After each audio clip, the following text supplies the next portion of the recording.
Listen, you smell something?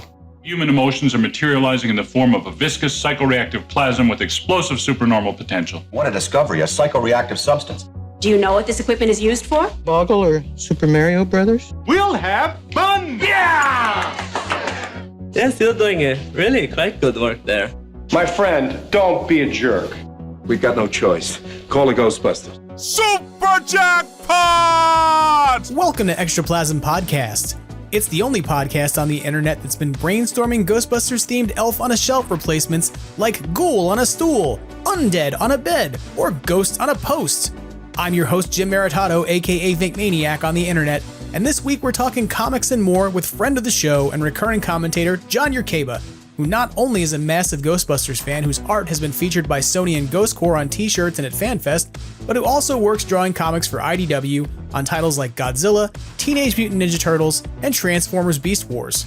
Talking with John is always fun, but in this case, I was happy to be able to chat with him about a medium that is very much within his wheelhouse, and because it happened last week, we also had a chance to talk about his recent Frozen Empire print release and the public reaction to it, including from Ghostbusters Frozen Empire star Kumail Nanjiani. Not bad. So we'll turn to that conversation with John in a few moments. But before we do, I want to remind you that if you've got anything you want to share with the podcast, especially at this time of year when lots of franchises are running charity efforts, don't forget that Extraplasm is here to help you get that information out there. You can, of course, reach the podcast at Extraplasm on Instagram and X, as well as Extraplasm Podcast on Facebook and YouTube, and extraplasompodcast@gmail.com via email. And if you do, you just might find yourself talked about, in a positive light, of course, in our next segment, Ghostbusters Headlines. Still making headlines all across the country, the Ghostbusters are at it again. Today, the entire eastern seaboard is alive with talk of incidents of paranormal activity. Call-in topic today, ghosts and ghost busting. Extraplasm, read all about it. Ghostbusters Headlines coming at ya. To start off headlines this week, we've got a few tidbits about Ghostbusters Frozen Empire to talk about. Perhaps the most exciting news of the week is that the filming we talked briefly about last week in headlines, based on changes to McKenna Grace's schedule at a convention in the UK, is now underway, and it turns out it's happening in Atlanta. Ghostbusters News has received confirmation that filming is underway on a soundstage in the Atlanta, Georgia area, a confirmation that comes on the heels of speculation from eagle-eyed followers of social media who had noticed that members of the cast and crew were turning up in the Atlanta region over the last week and began scratching their heads and going, I wonder what's going on. There's no other information available as to what they're shooting right now, but Jason over at Ghostbusters News notes that whatever is being shot is likely not massive in scope, given that Sony Pictures has also announced this week that March 29th, 2024 is still the expected release date of the film. That's so much the expected release date of the film that they've confirmed that it's pretty much intended as a global release date, alongside an announcement of the Japanese regional title Frozen Summer. So unlike Afterlife, where you had a staggered release and our friends in Australia and Asia waited a bit to see the movie in theaters after the rest of us, everybody should be able to see this movie as it's released on the 28th and 29th of March. Everybody except those of you living in France, or who are, living en français, who will get that movie 1 week later. This may be because the movie is coming out on Easter weekend, and in France, Easter actually turns into an extended holiday weekend with a Monday government holiday where lots of businesses, theaters, and the like are closed. Lots of tourism and travel takes place. And with respect, so that may mean that you're going to see a delay there because it may not be culturally smart to release the movie where in a context where it might not be profitable in its first weekend. And with respect to Frozen Summer in Japan, it makes some sense that Sony would make that title change given Japan's long history and cultural ties to imperialism and empires and its, sort of makeup as a government. So changing the title likely avoids confusion or potentially seeming culturally offensive. I have to admit I'm a little behind the eight ball in collecting a list of regional titles for this film, so if anybody has some to share out there, feel free to shoot me a message. But it is exciting to sort of know that we're in the middle of, the wrap up on filming, and that the confidence is there that despite the fact that they're shooting a few final things, that they know, at least at a production level, they're going to hit this global release date, or they wouldn't continue to confirm it, I imagine. You don't have to set up a global release date if you think things aren't going to work out, right? So we all know when to expect a movie, and we all know they're wrapping up filming. The question will be, beyond seeing from the trailer, what else is going to be in this movie? And don't worry, I'm not about to spoil anything for you.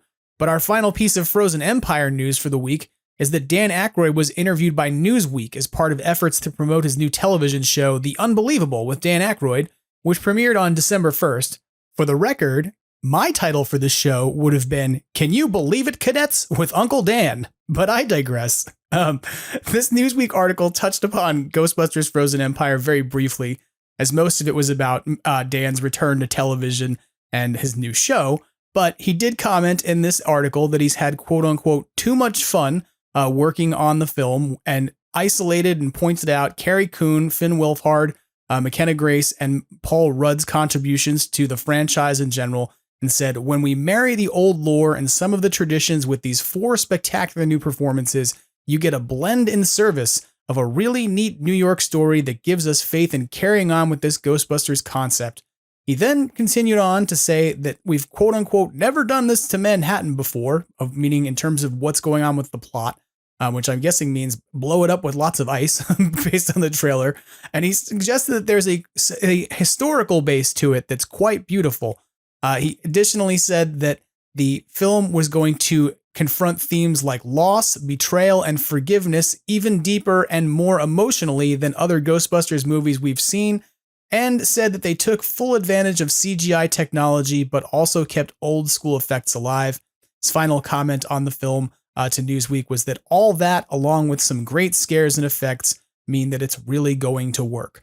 So he didn't offer up anything concrete about the plot, but he certainly kind of is indicating some things about the tone, in terms of emotional stuff that's going to be going on, and potentially things like loss and betrayal and forgiveness. And, he's kind of letting us know that there's going to be some things that they've never done in a Ghostbusters movie before, which I'm excited about because we should keep it fresh.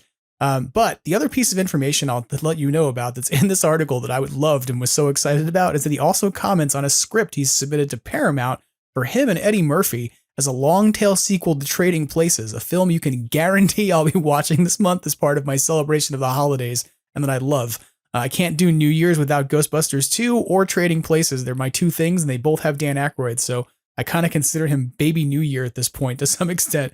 But you can take a look at the entire article over at Newsweek.com, and if you love Dan Aykroyd, and I mean, what Ghostbusters fan doesn't, the first episode of The Unbelievable, his new show on the History Channel about the paranormal, is available now and came out on the 1st of December, so you can go and find it on streaming if you want to. But the second one will drop this Friday on the 8th, so if you want to start watching that show and pick it up now, you can hop on board and not be too far behind. I think that's the most Frozen Empire news we've had other than like the release of the trailer in a while, but I expect there's going to be some more of it as we get closer to the movie in the next few months. So if you're like, wait, why isn't there anything else right now? Well, wait, let's get through the holidays, and I'm sure there will be. But let's talk about Ghostbusters video game news for a few moments. The big tease of the week is that it looks like IllFonic may be getting ready to add Christmas sweaters to the costume options for characters in Ghostbusters Spirits Unleashed. And this is based on social media posts they've made this week. IllFonic has announced that they'll be running a holiday sweater party with giveaways and games via their Twitch stream on Wednesday, the 6th at 1 p.m. PST, 4 p.m. Eastern. And they teased images of Ghostbusters characters within the game wearing sweaters featuring Slimer and Mr. Stay Puft. This would be the first time IllFonic did an activation for a holiday other than Halloween, I'm pretty sure. As many of us who play this game were anticipating seeing Christmas lights in our virtual firehouses last year after seeing Halloween decorations pop up during the spooky season, but we never saw anything materialize for the winter season within the game. So this seems like it'll be a fun way to celebrate the holiday season, and I'm looking forward to seeing what IllFonic's going to release on Wednesday. It's also worth noting that IllFonic will be on holiday break from the 16th of this month into the new year, so this will probably be the last Twitch stream from the Spirits Unleashed team until we get into the new year, and probably the last new content you're going to see or new additions, if not content, at least new add-ons in terms of character customizations that you'll see within 2023. So if you're a Ghostbusters Spirits Unleashed player, get ready to dress up and come to a holiday party within your firehouse near you soon. But in classic video game news, Ghostbusters News and others reported this week on the unveiling of vintage marketing materials for the 1989 Ghostbusters 2 video game for the Nintendo Entertainment System that was produced by Activision. This is not, of course, to be mistaken with New Ghostbusters 2 by HAL, which is the way better game, but we didn't get in the US. I digress.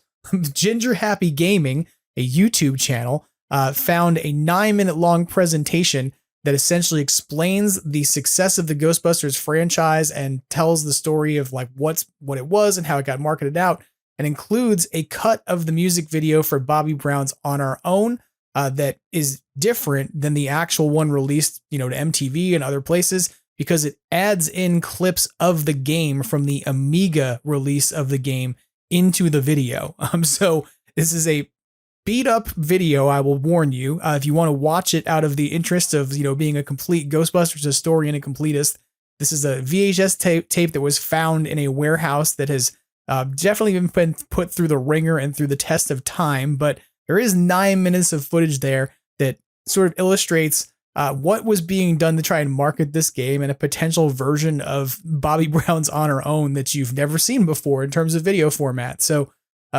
awesome job to Ginger Happy Gaming, the YouTube channel that found this. And if you aren't familiar with where to find them on YouTube, you can of course hop over to Ghostbusters News to find Jason's coverage of it.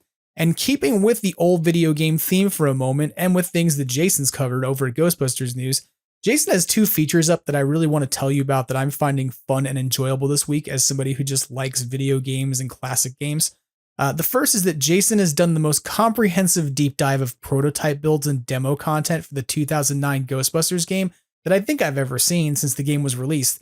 And he's turned out a bunch of alternate scenes, different dialogue, and cut segments from that game for folks to take a look at. He's done an amazing job of assembling it all into an outstanding video that you can find in the Ghostbusters News YouTube channel or via ghostbustersnews.com. If you are a fan of the 2009 game at all, you should go watch this video, because it will be eye-opening to see a whole bunch of this content for the first time and to kind of get a glimpse of what this game could have included that you didn't get in the version that you ended up playing. The other thing Jason did this week, which I've just been fascinated with because I can't believe it's a thing you could do, he fired up Ghostbusters Doom, the old Ghostbusters add-on WAD for Doom, and then ran it through his VR headset. So rather than going off and playing that, MetaQuest game, which I know he's also played and done coverage of from End Dreams, he was off playing Doom on his VR headset this week. And I gotta say, it looks really cool. You can take a look at this video of Ghostbusters Doom, because I hadn't seen it in a really long time, but sort of seeing how he interacts with Doom with a VR helmet on as he's playing, terror dogs are chasing him down, and it's these old school 90s graphics of, customized fan-made WAD that was never released officially for Doom is pretty cool. So if you're an old school Doom head like I am, who likes first-person shooters from the 90s, go take a look at this, because it's really kind of fun to just see, especially if you've never had the opportunity to play through the WAD before and see what it's like. Moving on from video games, we're light on any new official Ghostbusters merch news this week, but I do want to remind you that if you're looking for those Ghostbusters holiday sweaters we talked about on Amazon last week, you probably want to act on those sooner than later, given that the holiday season will probably mean that those go out of stock at some point. They're usually not something kept in stock. So keep in mind that there's sweaters out there from Ripple Junction and Mad Engine that you can grab right now on Amazon. But since there's not a lot of new merch news to talk about this week in an official capacity, let's talk about fan-produced merch for a few moments and an opportunity to be charitable. Our friends over at the New York City Ghostbusters had their telethon last week, as we reported on when Ryan Espen was on as a guest, and they did an excellent job of introducing and interviewing nearly 24 guest franchises that are hosting their own toy drive efforts this year, while also raising funds for a toy drive supporting kids in the South Bronx in New York. You can see the whole list of participating franchises over at ghostbusterstoydrive.com, and you can even watch the whole telethon and replay on YouTube if you want to. But during the telethon, hosts Luna Mars and Charlie Rivera, alongside producer Ryan Espen, worked to raise over $1,800 to help kids in the South Bronx receive toys this holiday season. But they fell a little bit shy of their total goal of $2,023, because it's the year 2023, to make sure that they got the funds they needed to help kids. So it's not too late to help them out, and by doing so, you can get some cool swag. By donating $25, you can get a New York City Ghostbusters sticker and a sticker of the Ecto-1 carrying a Christmas tree on its roof, like the family truckster from Christmas Vacation, as designed by Chris Sorrentino, aka Pizzaplasm, the artist behind the REEL Ghostbusters series of fan art that sort of swaps or mashes up the real Ghostbusters characters into the scenes from the movie and vice versa. And so for $50, you can also get those 2 stickers and an enamel pin of the Ecto-1 with the Christmas tree on its roof. For a $75 donation, you get all of those stickers, the pin, and an exclusive Pizza-Plasm art print of the Ghostbusters from the real Ghostbusters in front of New York City. And it's a really nice piece if you haven't seen it already out there. It's one that has been shopped around since New York Comic-Con is an exclusive, but now you can get it as part of this set. And for $100, you get all of the above and a highly coveted New York City Ghostbusters t-shirt. And the best part is that because New York City Ghostbusters are now a 501c3, your donation is tax deductible, meaning there's no PayPal friends and family payments to make or strings attached or weirdness about what you're donating to or who's getting the money or any of that kind of stuff. You just get to help people, and in the process, you get some cool and exclusive collectibles. So if you want to help out some kids this holiday season and you have some extra cash to help out with that effort, you can help by donating to the NYC Ghostbusters and then get them to reach their goal. You can do so by going to nycghostbusters.com and clicking the banner at the top of the page. One other piece of fan-produced merch news that I want to let you know about is not new merch, but an opportunity to get merch for cheaper. Our friends over at Phantasm Toys are offering a 20% discount on their entire Crypt Creepers line with the promo code TAZM20. That's TAZM20. These are, of course, the small mini ghost figures that Brendan and Tony have designed to fit alongside the original Kenner Real Ghostbusters and Kenner Classics figures. And this discount includes all of their in-stock variants, including the glow-in-the-dark ones, as well as, it seems, pre-orders for their Electric Sparkle Blue 2-pack of the Scary Scalaries that'll be out soon. So if you want to take advantage of this awesome discount, head over to phantasmtoys.com now and use the code TAZM20, TAZM20. And our last headline for the week was stated very aptly by Ghostbusters News this week. Someone has built Ghostbusters Afterlife's proposed Nintendo Game Boy PKE meter.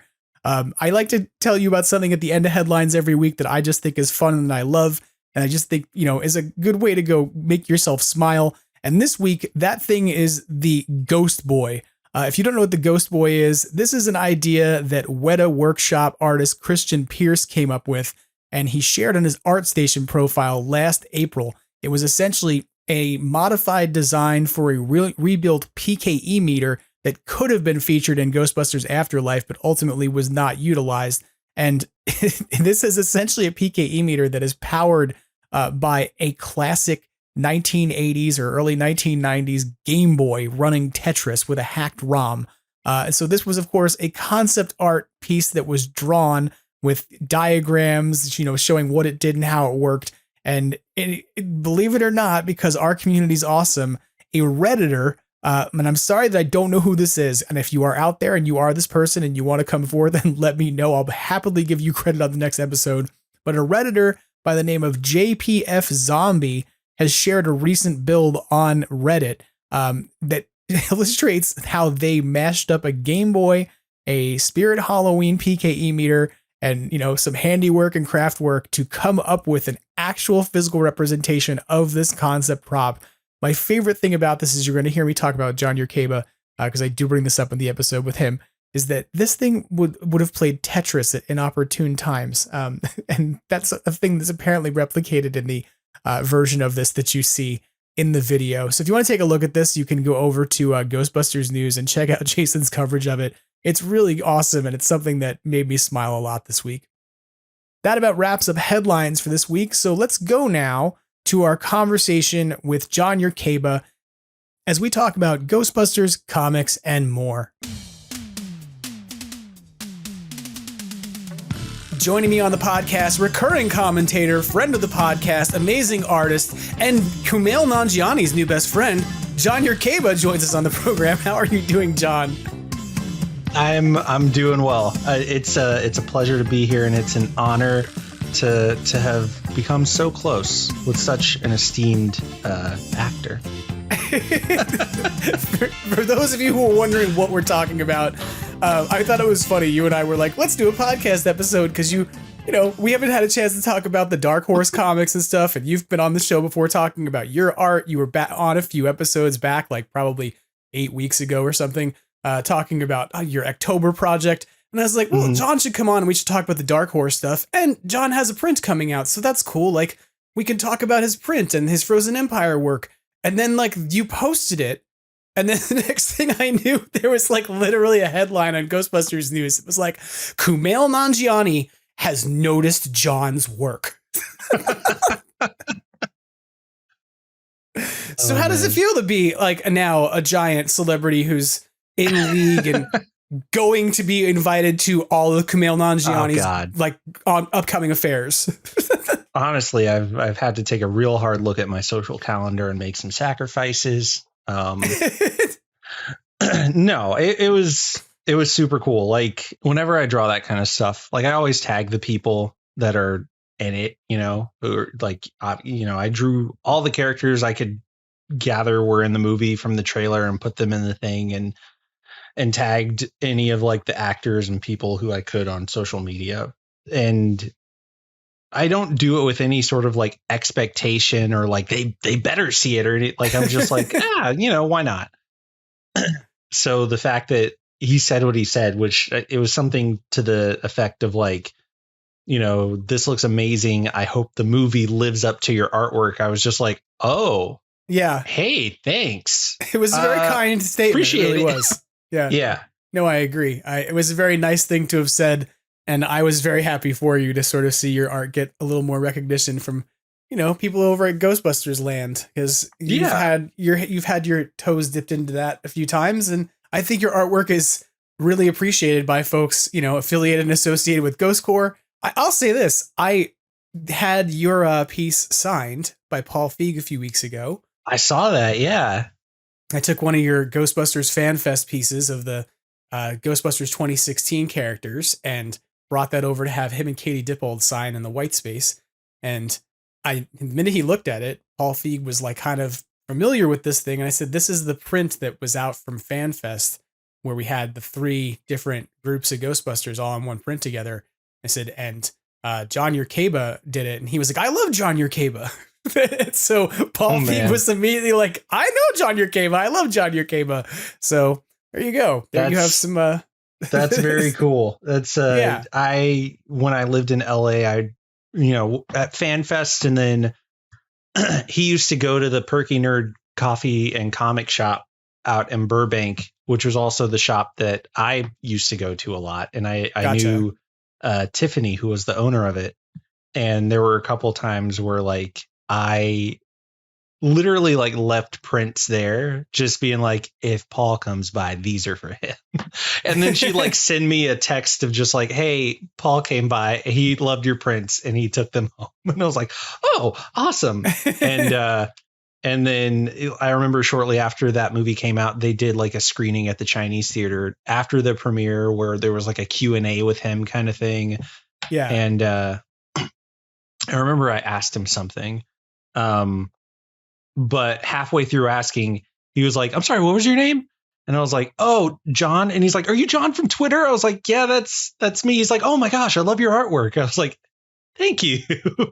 So it's fun to kind of have that recognition. It's to have loved Ghostbusters like my whole life and have that be such a, not just for the sake of drawing Ghostbusters, but like, that is where my initial creative spark came from. Like my dad draws and I learned a lot of like technique and stuff from him, but the drive to like create and to tell stories and to make things up.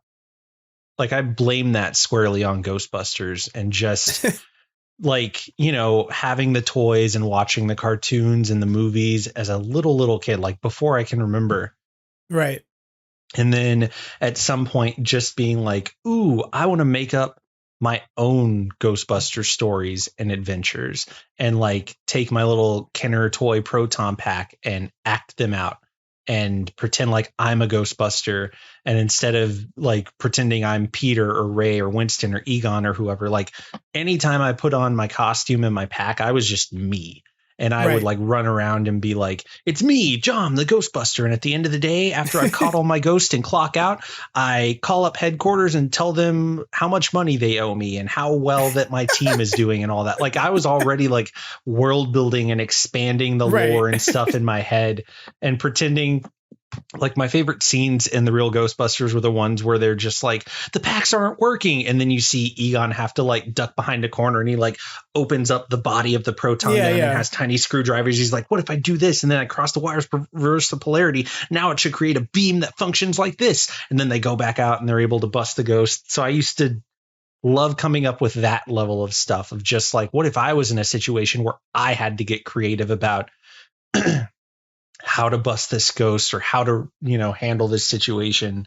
Yeah. And then that drove me to go beyond just like acting it out or playing it as like a scenario when I was just having fun and wanting to like sit down and draw it and write it and like put it down on paper as like in my head, like some kind of official thing where it's just like, boom, here's my Ghostbuster story. And I literally used to like just take pages and pages of copy paper and draw out like, Ghostbusters adventures and then like take it to my mom and be like, Mom, I need you to staple this. I made another Ghostbusters story.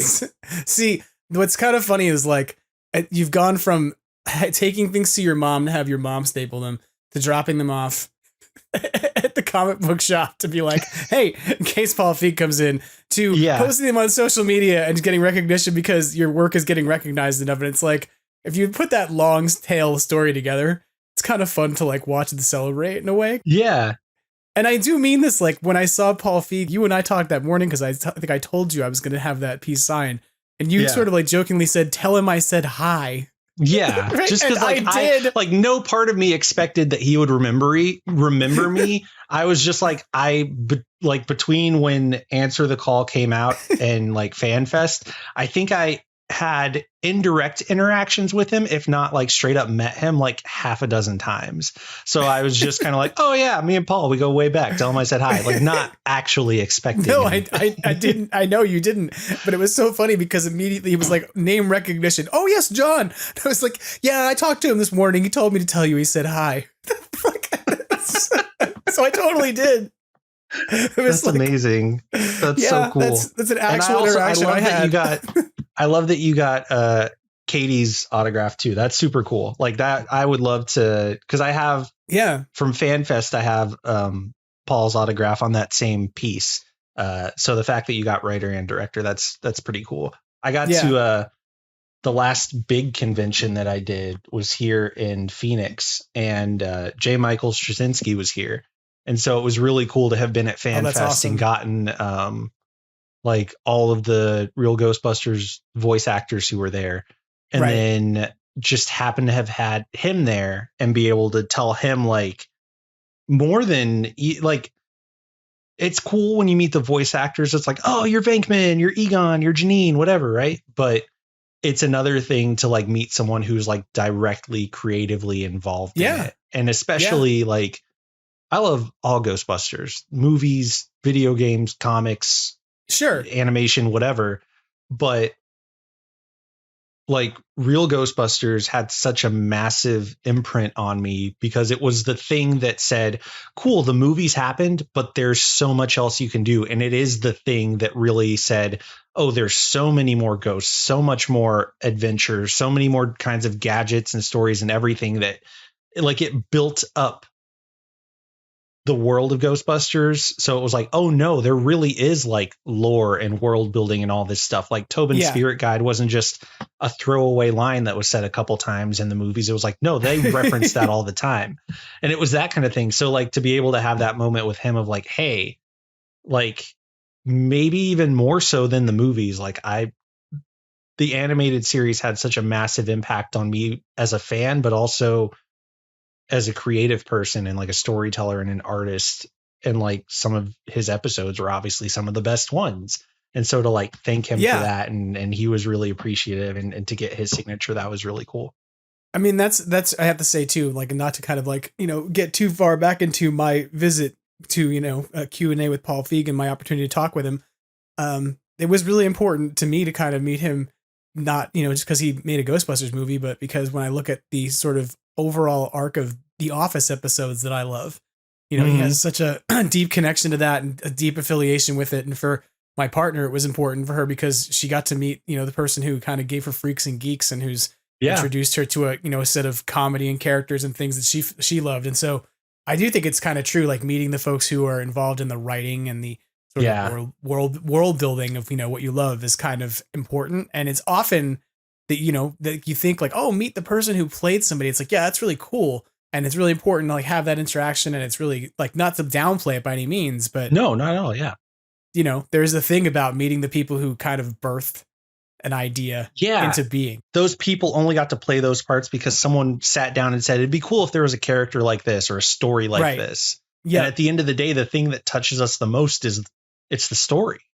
Like it's the fact that those things existed to be acted out. Which is why you getting a message from Kumail means nothing now. That's what it means. I'm kidding. Whatever. I'm kidding. But I mean this, like we talked about this a little bit off air. Like I think that his involvement in comedy is really important. I'm really glad he's in the upcoming movie because as a person who kind of watched him come up from stand-up comedy to developing the Meltdown TV show that was happening at Meltdown Comics, like for you to, on the one hand, I love to see his career grow. On the other hand, I think it's great that when if you get something from a celebrity who kind of replies back to your art and says, hey, that's cool. Okay, great. But in this case, like Kumail Nanjiani actually hangs out in comic book shops. Yeah, I was going to say there's like a level of like you were in the thing and you liked it. And then there's like a deeper level of like, I have a feeling you appreciate this on the level of like nerdiness and art and comics. And like the fact that he, came out a few weeks ago and said like the real Ghostbusters was like, he loved it and it was a huge touchstone for like the tone and the vibe of this movie. And I'm sitting here like, me too. Like every time I sit down to draw Ghostbusters, like that is an influence on my style as much as anything else that has influenced me. Right. And so like, it's this cool, like, obviously we didn't have like an extensive conversation or anything, but it's this cool little moment of like, I see you, Right. And that's what I thought was kind of cool about it was that I began thinking about how the Meltdown, TV show he made on Comedy Central with Jonah Ray, where they were doing stand-up comedy, came out of the fact that they began doing that in the back of Meltdown Comics in LA. Mm-hmm. And that became a podcasting theater space that always had a cricket issue. If you listen to any of the podcasts that were taped there, people would begin making references to the crickets that lived in the back of Meltdown Comics and that would permeate every episode of Doug Loves Movies that was made there. But like it kind of took off there and became a recording space because there was money invested because of the awesome sort of nerdy comedy stuff that was being created in the back of that comic book store. So it's one of those reasons why when I saw his sort of ringing endorsement, I went like, okay, it's cool to get recognized by a person in the movie that you really want to see, but it's also really cool when that person actually has a kind of like deeper connection to, and it's crazy too. Like we were talking about how I lived in LA for a while and that was literally the closest comic shop to my apartment and I could walk there. Like I'd walk my dog there and they had a sign in the window that was like, hey, 10% off if you bring your dog in.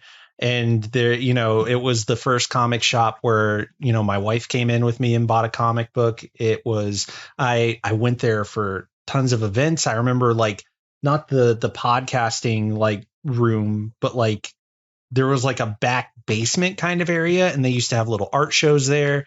I remember I met the guy who plays Rocky in Power Rangers and like showed him some Power Rangers art that I had done and got to take a picture holding his like blue Zeo Ranger helmet, which was really cool for me because like Zeo was like one of my favorite seasons of Power Rangers. So it was it was such a cool space. Yeah. If I wasn't going out to Burbank to go to the Perky Nerd, I was going to Meltdown. I remember when it closed and it bummed me out, man. Like it was a really cool shop.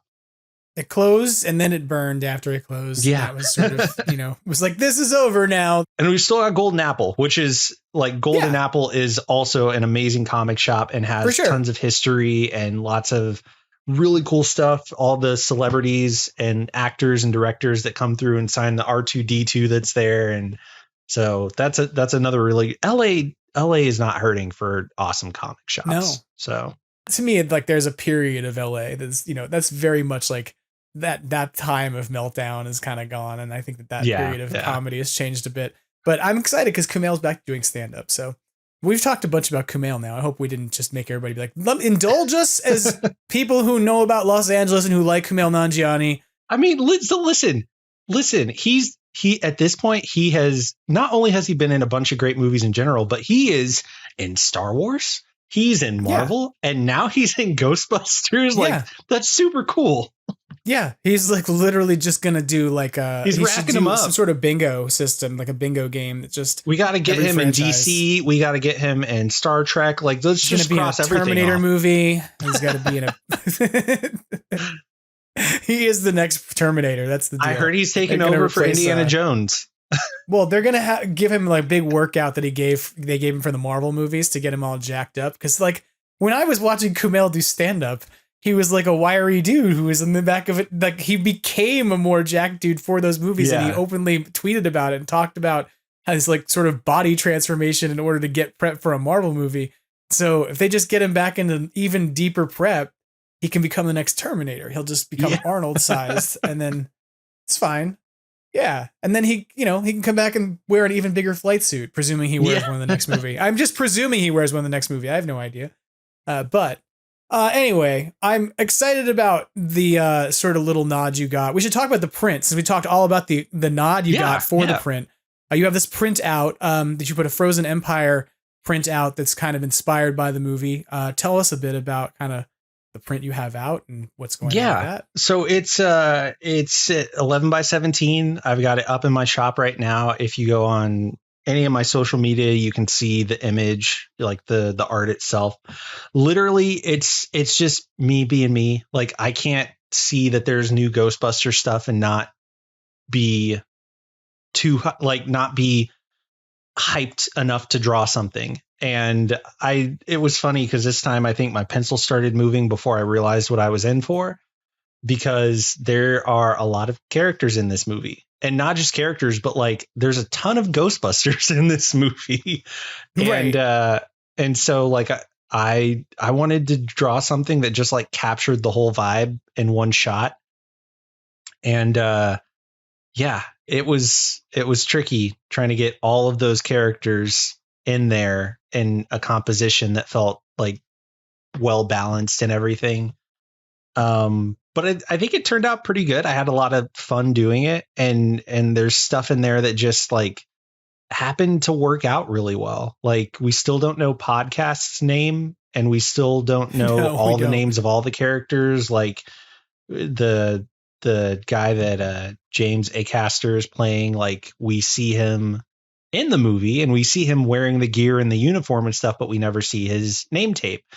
And so just by happenstance, like this was not planned at all, but like I ended up drawing him and Podcast in a position where it's like their names are covered up anyway. So I was like, oh, that's nifty.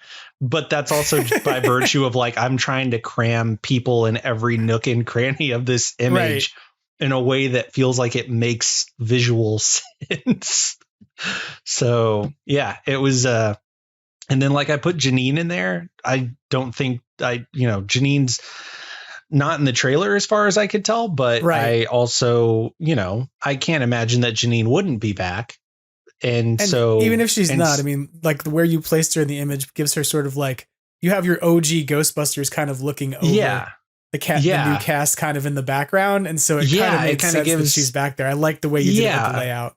Like I wanted to give that vibe of like, they're kind of reacting to like, oh no, stuff is happening. What are we going to do? And then in the more immediate foreground, you've got the actual like obviously we see Winston, wearing the gear in the trailer and everything. Like, I'm sure the OGs are going to get some action, right? But I have a feeling like, generally speaking, they're going to be more in a mentor role.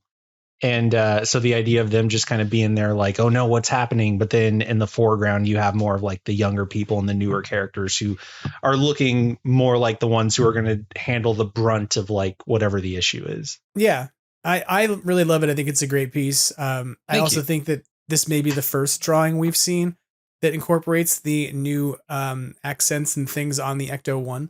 I was trying to think about it, and I was like, I don't think anything else we've seen yet outside of what was seen when people were filming, that we've seen an actual official image of that yet. Because even in the trailer, like when you see the Ecto-1, the way it appears on screen. Like you see some of the changes, like the hose is changed and stuff. Yeah, but it's from a low angle. Like the hoses are a different color, but it's this like it's always had hoses, so it's you don't see like the red stripes or anything. And so it's yeah, it was fun. Like I loved just kind of like going in and trying to like, for me that is like I said, you know, as a kid I was always acting out these scenarios where it's like I have my own Ghostbusters team, I'm my own Ghostbuster, and I have to get creative about how to handle issues on the fly because oh no, it's not working the way I thought it would. And I used to love, like I used to take like toilet paper rolls and like paper towel rolls and cardboard and stuff in the same way that you'd see them do like in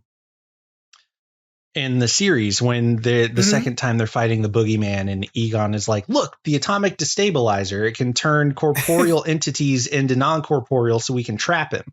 And it's clearly just like a modified proton gun. And there's other episodes where they're like, you know, connecting multiple proton packs together to make a big bomb, or they're creating add-ons to like the packs or the guns or whatever. I used to do that kind of stuff. I'd like take, you know, tape and glue and markers and like make these things that I would then like rubber band to my proton gun and be like, don't worry, I've got this new gadget that allows me to save the day. And so like I get a kick out of the idea of like, what's next? Like, how are the uniforms going to change? How's the gear going to change? What upgrades are they going to make? How do we evolve Ghostbusters but still make it feel like Ghostbusters? Like that's the stuff I do for fun when I'm just creating things.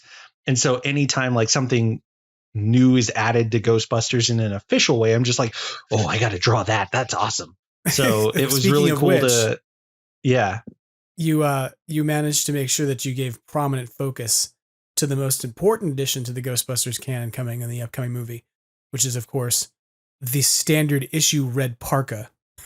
Yeah.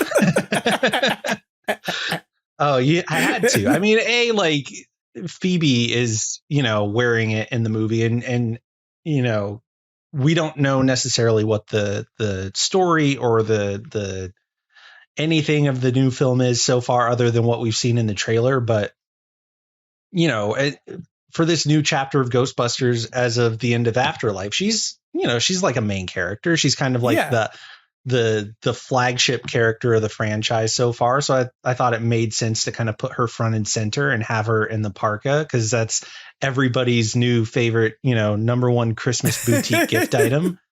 And so, yeah, it just, and it's all about variety. I mean, like I got the parkas in there. You know, in the trailer, it looks like both Lucky and James A. Caster's character are wearing some sort of, the camera never dips low enough to see if it's a full suit or a jacket.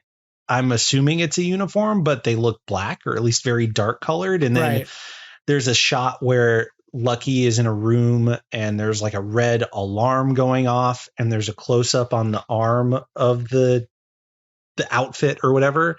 And you can see that there is a patch there. And the patch, like the Ghostbusters logo, it looks like the red circle has like a gear motif to it.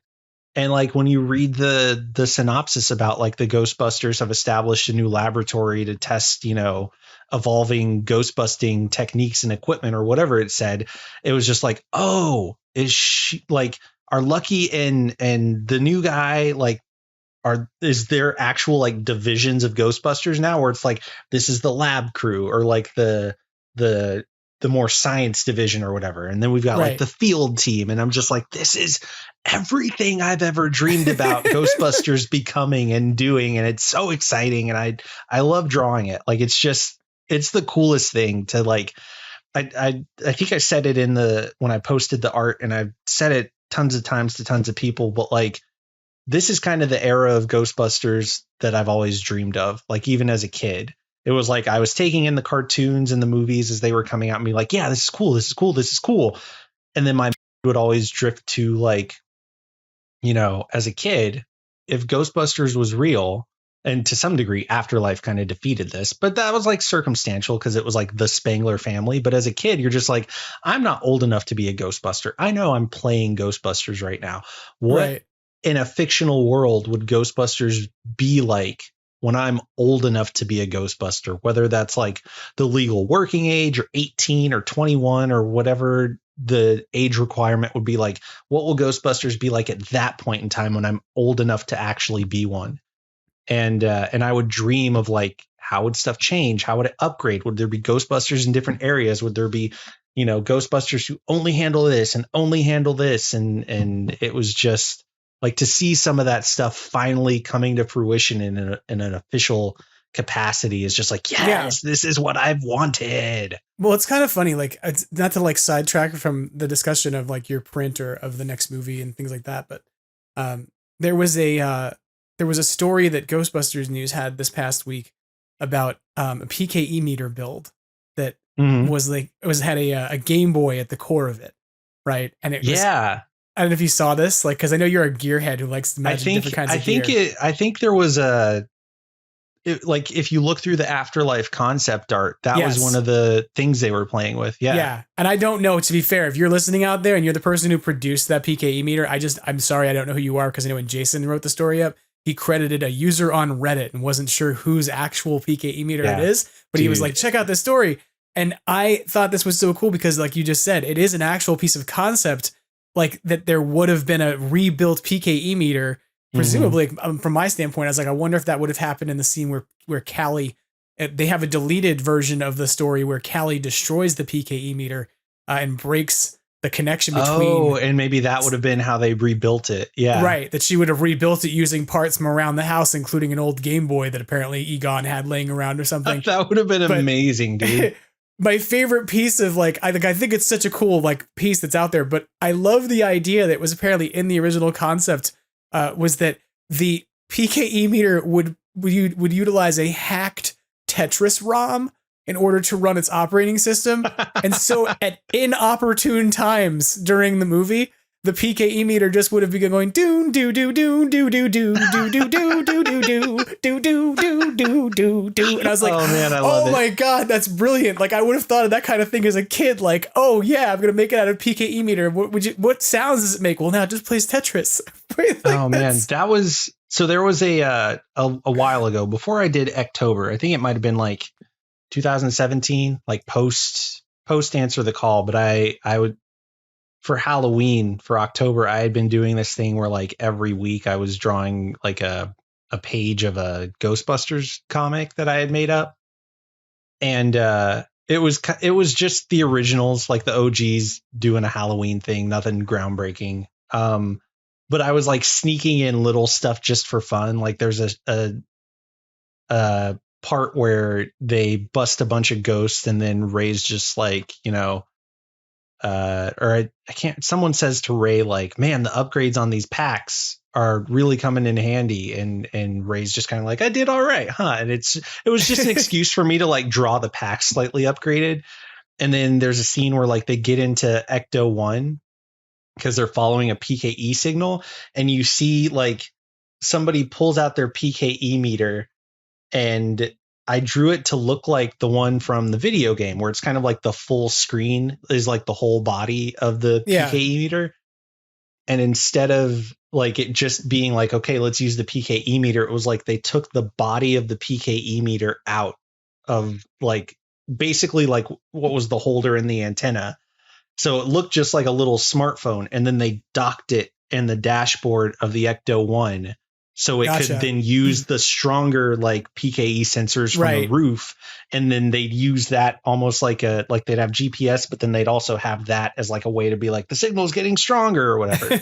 So I love that idea of like just subtle ways where it's like this is still the same piece of gear, but it can be used in a new way. Like in Afterlife, when you realize like, oh, the PKE meter is also a taser now. Right. Or like, I'm sure we're going to find out when we get to see what the Proton Pack can do now that the Proton Pack has had the changes and upgrades it's had. Because like, there's no way we don't see some new mode, right? There's got to be some new stuff it does. The upgrades to the Proton Pack. I love that there's some color in there now. Like if you look at a lot of my Ghostbusters art, one of the things I always loved to do was I love that in the real Ghostbusters, the bumper on the Proton Pack is gray, Right. And I love doing that. Like I love having that even when I'm drawing like the movie versions of the characters, because it breaks up the just like everything's black kind of vibe. Right. And so having like the caution stripe pattern on one side of the pack and then having yellow bumpers and everything and then some of the paneling on the side of the gun, like it's such a, like it adds this like splash of color to it that feels like that's exactly what it needed. Like that's exactly, if you were going to do something like that, that's exactly what you do. And it looks fantastic. So along these lines, since we haven't really talked about it yet, I wanted to talk with you about the Dark Horse miniseries that's coming out. Sure. Right, which is kind of going to tell the story, presumably, about how some of those changes happened, right? Because it's supposed to be set as I think 4-issue miniseries. Is that right? Mm-hmm. If I'm wrong about that. I think that's right. Yeah. I think it's 4. That's going to come out the 27th of March. So around like the same, I guess, a couple days before the movie comes out. And it's supposed to tell the story of how the Spengler family comes back in town, because that's the name of the miniseries, is Back in Town, right? So I wanted to talk with you a bit about this because I think that, you have an interest in it, obviously, as a comic book artist and as a Ghostbusters fan. But I wanted to ask you a question up front, because it's a question about how I look at, like, I'm excited about this and I want to see this story told. That being said, I want to see a story that's going to continue to kind of progress and carry on in comic form. And so I guess when I heard Jason Reitman back at Ectofest and Gil Kennan back at Ectofest talk about the idea that we were going to have a limited series, I guess I was thinking that it would be longer than 4 issues. Sure. And so do you think that they can reasonably tell a good story about how the transition happens between what we saw at the end of Afterlife and what we see in the trailer in 4 issues? Like, would you find that daunting, or do you think that's a reasonable task?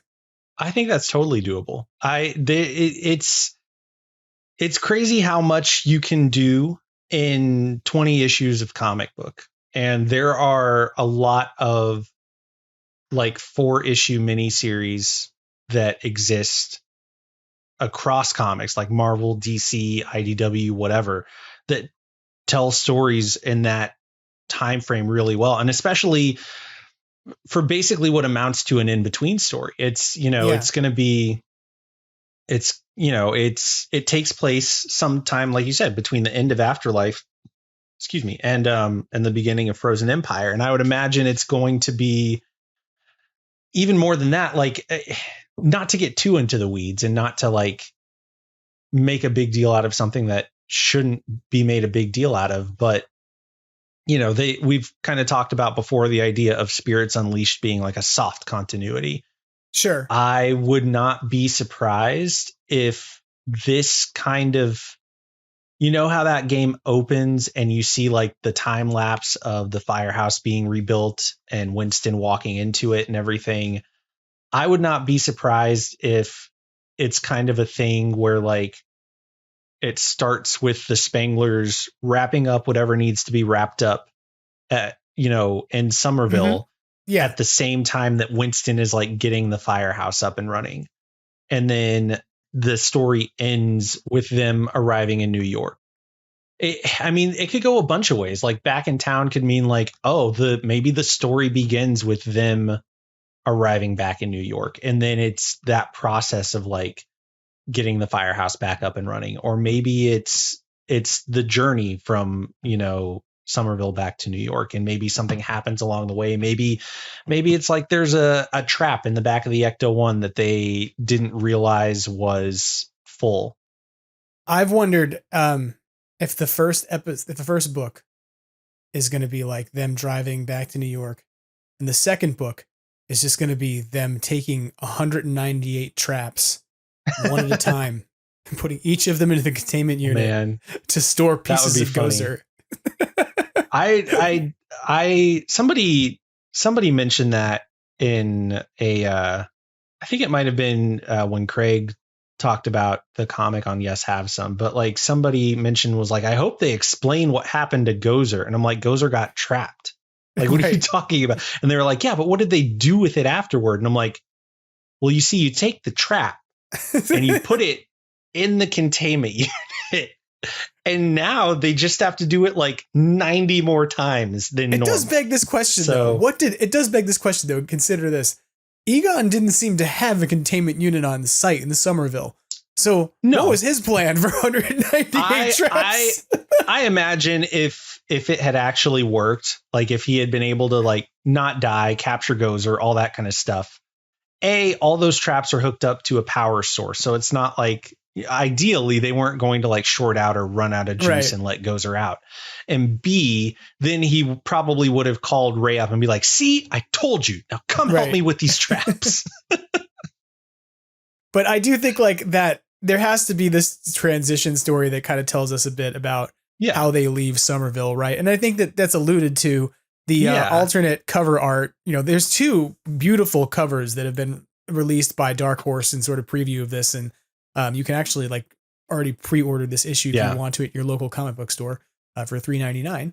But the 2 covers they released, one of which has like the Spengler family, and there's a bridge to the left of them sort of in the background, and then the firehouse, and kind of like depicts them kind of standing in front of the firehouse and has a big thing that says not final like a art. collage of characters and things and stuff. Yeah. And then there's the one that I actually think is more beautiful, but that also drives me, but it drives me insane because like it's the cover I talked about on the episode a few weeks ago of a Subaru Outback parked at a gas pump with the Ecto-1 on a trailer behind it. And, Trevor is wearing a spinner shirt and is pulling a tarp off the Ecto-1 in the back of it, like checking on it.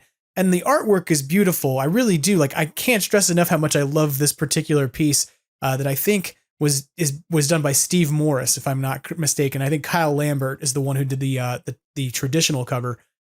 But it's driving me crazy, and I want to ask you what you think about this.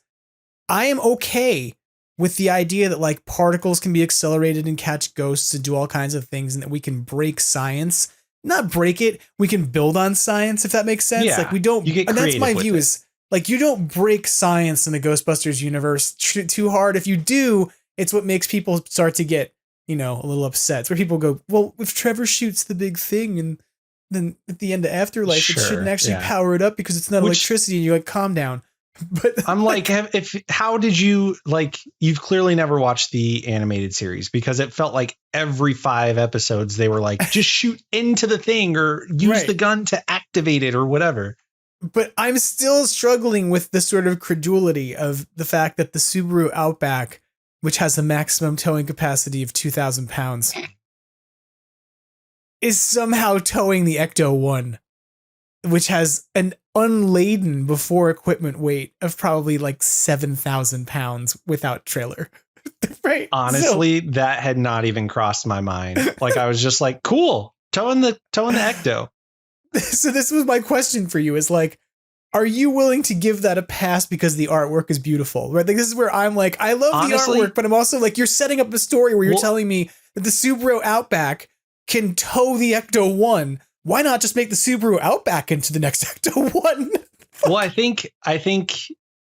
mean, yeah, I'm definitely willing to give it a pass. And it's because like no part of me was like, the thought of, wait, can that happen? Didn't cross my mind. Like, I literally, like, it wasn't even something that I would have thought to question. Obviously, if it was real life, I mean, I probably would have learned the hard way. If that was me, I probably would have been like, okay, we need a trailer. We need a way to hook it up. We got it hooked up. Okay, let's go. And then I would have realized, oh, I can't do that. Like, that's not something I would have even thought about. Literally, you bringing it up, I was like, oh, I guess that's a thing. And, but yeah, no, to me, I'm just like, it's fine. Like, I don't need an explanation of like why the Subaru can do that. It feels like it's just kind of a, like, it is just like it for me, that fits firmly under like suspension of disbelief. See, and that's where I struggle, because I sort of laughed about this with somebody else recently, that like, I can suspend disbelief on the notion that proton packs exist, that ghosts exist, etc. But there's certain elements of science and physics that I'm like, now you're messing with gravity. Now you're fucking around with the gravitational constant on the planet with respect to this car. And I have a hard time with that. It's just I mean, this is a universe that presumes that if the ionization rate of a spectral entity is constant, then you can really bust some heads in a spiritual sense because you can design a trap around those kinds of constants. So why do you get to mess with the gravitational constants around the Ecto one, right? And I've heard people suggest to me that like maybe Phoebe invents some like field generators that go around the trailer that make the car lighter. I can imagine, like, honestly, if they felt the need to explain it, all it would take is a couple panels of, you know, them looking around and being like, well, how are we going to move that? And then Callie being like, we can't, it's too heavy. And then Phoebe being like, give me a second. And then like cut to the next panel and she's like strapped it down in a certain way. And she's like, you know, tweaking some little emitter looking things that she's put on it. And Callie's just like, I'm telling you, it's not going to work. And she'll just be like, start the car, Mom. And then they'll start moving. And she'll be like, how did you? And then she just grins. That's it. Like, I just Phoebe figured it out. That's all I need to know. I feel like that could work in a comic book context, but if you put that on screen, people would be like, what? Like, you have to explain it. And so this is what I wanted to kind of dig at with you for a second is, do you think that there is, like, in a context of telling a story that has to also be sort of certified canon with the film, do you have that same level of flexibility and kind of, say, willing the narrative elements into existence in that way? Yeah, is 100%. That allowed? Like, it honestly, like, the car thing does not bother me at all because I genuinely don't know that it's something that everybody was going to look at and be like, wait, you can't do that. Because I don't think people are looking up, like, I love you, Jim, you're great. But I don't know that the average person is looking up the weight of the Ecto one versus the towing capacity of the Subaru, or that they just know it in a way that's like, that can't happen. And this cover is inaccurate. Look, I only say this because you've only ever seen Ecto 1 pulled on a flatbed truck, even in the real world. Or in the argument of how it went to the UK, it got put on a plane. and I think for me, like, I looked at that, and the reason like those things didn't even take me out of like the ability to just look at the cover and take it as is because I was like, well, of course they're going to fly it to the UK because it's like you could have put it on a boat, but you know, whatever. And then of course you see it towed on like a flatbed truck because that's not safer. I mean, like, yes, obviously we know for a fact that it's safer because of like towing capacity, but also it's safer to have it like strapped down onto the vehicle as opposed to like on like a hitch on a trailer that could come loose. And like, if you put it on the truck and strap it down, like you're good to go. Like it's not going anywhere. And so the idea that the Spanglers, all they have is their car and they hitch it to the back of it, which by the way, like, I remember, I think in Jason Reitman's stories, he came out because so many people had been like, yeah, he did. Wait, that's not how the movie ended. He was like, originally in the script, they were going to tow the Ecto one back to New York. Right. And then he changed it for what they actually shot. So this cover is just like an homage to that vibe and that idea. It's not like this is the new canon or we've broken canon or anything. I don't think so either. Right. But yeah, I think that, it honestly like didn't even cross my mind as something to question. If that is how the movie had ended, I wouldn't have questioned it if I had seen it on screen. And if we didn't know that that's what happened, and then like they gave me the script and said like, John, draw this comic. And in the comic, they tow the Ecto one back with their Subaru. Like questioning that would have never even been something that crossed my head. I would have been like, cool, drawing a Subaru, towing the Ecto one. Got it. I will say this. I want to see that car, the Subaru Outback. I want to see it done up as an Ecto for two reasons. One, it is like a 23-year-old Subaru. It's not like a current one. It's like 23 years old. And so it actually has the authentic aged patina to be an Ecto, right? It's like this car is old enough to be an Ecto one because clearly you have to have an old car for an Ecto one. And two, years ago, like on GB Fans, there was a guy who posted a Subaru Outback, and people threw hate at it. What was his name? It was like Boomer Jinx or something like that, right? I don't know. I don't want to assign anything to anybody, but I remember years ago somebody posted their Subaru Outback, as their Ecto, and people were like, "That's ridiculous! How could a Subaru Outback ever be an Ecto 1?" So now to have a Subaru Outback, we have very strict rules about this fandom. Come on, right? So when the Subaru Outback turned up as the Spengler car in Afterlife, I thought that was amusing. But now to have it towing the Ecto 1, if you don't then turn it into Ecto 2. Like you've done something wrong. Like you're not just doing one conversion here. By the end of the next movie, if we still have Ecto 1 around, we also need Ecto 2. I think that's the deal. My secret. It's not a secret. I'm about to tell everybody. But my if you were going to ask me, like, without having seen the movie and just imagining like where it could go and what could happen and what might be next, like the fact that we have so many Ghostbusters now. I have a desire, like I would love it if it kind of became like a fire station, in the sense that like you usually have like multiple trucks assigned to a fire station, and there's like I love the idea of having like another Ecto added, like having the Spenglers can roll out in one Ecto and then another team can roll out in the other, just in case there's like two calls at once or something really big happening. And I think that would be really cool to start. Like, we're adding people, we're adding equipment. And I love the idea of like, maybe the next thing to add is like an additional vehicle. Yeah. I would love to see that. And I'm kind of hopeful to see like how the firehouse gets restocked, so to speak, over the course of this book, so, yeah, I don't know. Like I guess if it's 4 issues for the book coming out, does that mean probably how long does that take to finish up? About 4 months. Like once it starts, it's and especially like most comics, like the people who have been working on it have been approached. I mean, they announced, they gave a first look at the artist had done some like character sketches and stuff back on Ghostbusters Day. And so I think, by that point, you've probably already at least given them the assignment, if not like they're already, starting to draw the pages. And so I would imagine, there's every reason to believe it's going to come out on time. And if it comes out on time and the first issue hits in March, when the movie comes out, March, April, May, June, I'm assuming the last issue will come out around Ghostbusters Day or, sometime within a few weeks of that. I've wondered to some extent how much it might be actually done, because the original slated release date for it was at the end of this year. That was what was announced when they kind of announced it was, it'll be out by the end of 2023. Well, and I think the idea for that was like, whenever the movie comes out, let's make that when we release the first issue. And I think what they've probably done is like, like the entire book might already be done. And they've just been waiting like, okay, wherever the movie lands, that's when the first issue drops.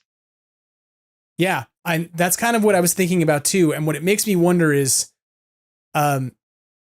will that first issue set up the story and kind of close the story on how they get back to the firehouse, such that when we walk into the theaters, you're not relying on 3 more months of issues to tell you a full story that sets up the movie, right? Like, how does that get structured out such that the two things can exist together and you're not? I'd be pretty surprised. I'd be pretty surprised if that happened. I have a feeling that when Frozen Empire starts, like whether they meant to or not, they will have already even bypassed like overlapping Spirits Unleashed. Like I feel like it's going to be a situation where like the firehouse is already up and running.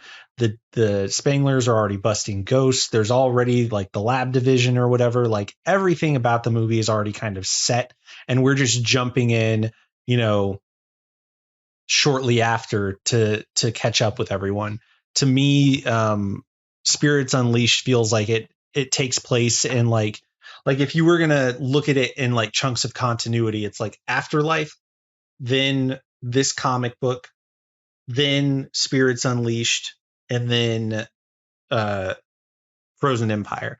And that's not to say, this is what I was alluding to earlier. Like it's not to say that like, to understand anything, you have to go play Spirits Unleashed. But that feels, one of the things that's great about Spirits Unleashed is it is told and executed in a way where it's like, if you never played it, you're going to be fine, because all you have to know is like at the end of Afterlife, everybody came back to New York And at the beginning of Frozen Empire, everybody's in New York and they're busting ghosts. So if you tell stories in between there, like, hey, here's a story about like Winston reopens the firehouse for business, and now he's got a bunch of interns, including you as a player, working at the firehouse as Ghostbusters.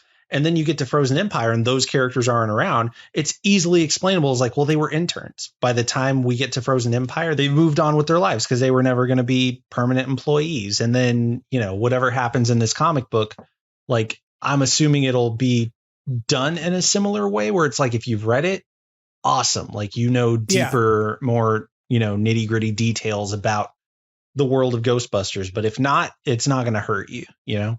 What it kind of reminds me of is when the J.J. Abrams era of Star Trek came out, there was a transition there that you had to tell a story of how the old universe was kind of not erased because it was an alternate universe, but sort of the events that led up to that. And you didn't need to read this comic book series, but there was a comic book series that was similarly like a 4 issue miniseries that told the story of like how Data came back and was captain of the Enterprise.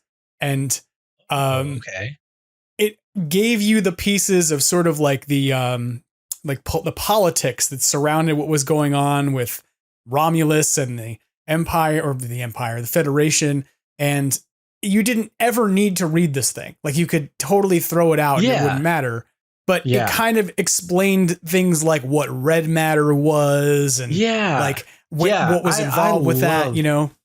I love that kind of stuff. I love when franchises and like stories that have a lot of like world building potential, like you can go over to like a corner of that world or a gap in that world and tell a story and not affect continuity. It kind of, honestly, it kind of reminds me of like of Rogue One, where like we've been able to live with the, you know, Star Wars episodes 3 through 6 or 4 through 6 for decades and never question like, but how did that happen? Like it was fine. We got it. But then they went back and did Rogue One and it fits seamlessly in the timeline. Right. And it gave us this really cool, juicy story that like, honestly, it's maybe my favorite Star Wars movie now. And I love the idea of being able to look at a long running story or a franchise and say, well, where are the places like that where we can dive in and be like, oh, wait, there's something here. Right. And I think that to me, like that analogy, the series I'm thinking of is called Countdown. And it essentially like gave the backstory of who the like villain was that you didn't need to know. Like you could watch that J.J. Abrams Star Trek movie and find out, oh, he's a guy who's mad because his planet got wrecked and blowed up. So he wants to go commit revenge, but it gave you like more origin about that character. It gave you more origins about things like, you know, B4 and Data, you know, the other android that is sort of introduced in the previous movie from Nemesis with where the guy who is Tom Hardy. Yeah, that's his name. The guy who is Tom Hardy. It's like the artist formerly known as Prince, the guy who is Tom Hardy. Hey, I'm lucky I didn't say Tom Henry. I confuse these two people all the time, even though they're totally different people. Shout out to Tom Henry out there at the We got to get him to dress up as Bane now. Yeah, of course. He has to go. That's what's really got to happen is he has to go do autographs with Tom Hardy. So there can be Tom Hardy meets Tom Henry. And I can get really confused. But like getting back to comic book stuff, it's that sort of interstitial piece that's offered up there where you don't have to have read this at all in order to appreciate the movie. But if you do, it adds a layer of nuance to the story. Yeah. And what I'm sort of intrigued by is the fact that in this case, that miniseries is going to develop after the movie's out. Whereas Countdown, like when they did it for Star Trek, Countdown was a lead up. It was like a month before the movie comes out where you're going to be able to read each of these, you know, or whatever it was, 4 months, 3 months, you're going to get these issues before the movie comes out to kind of introduce these people.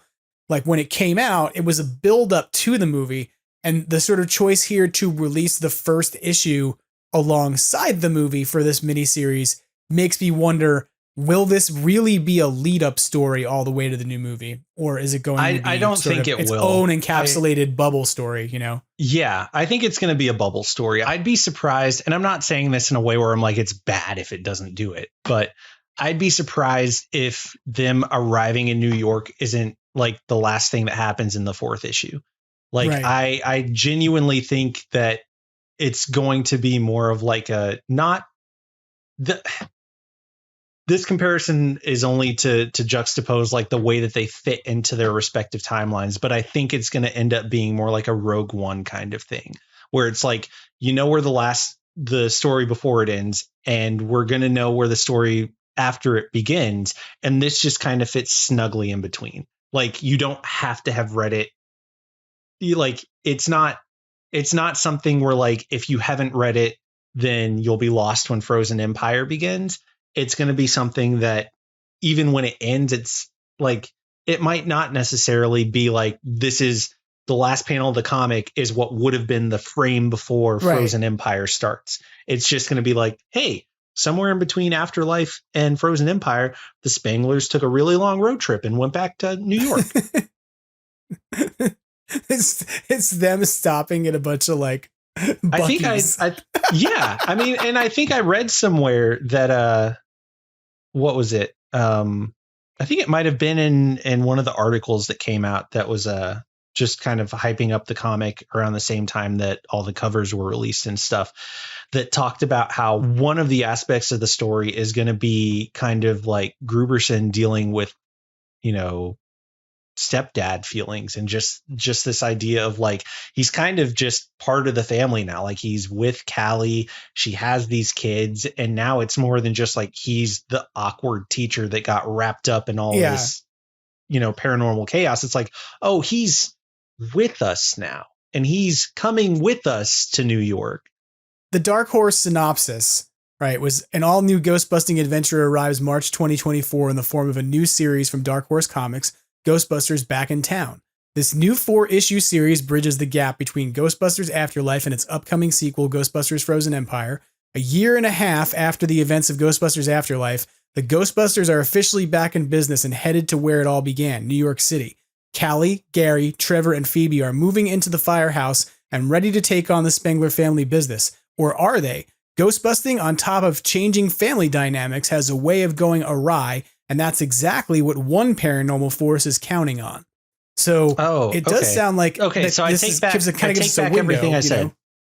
I take back everything I said. I don't think it's going to be like one long road trip. I think I could imagine that this starts with them arriving in New York, but I like that it said a year and a half later, because it kind of gives that cushion to like, oh, this, like, in that year and a half, everything that you're able to play and experience in Spirits Unleashed could have happened.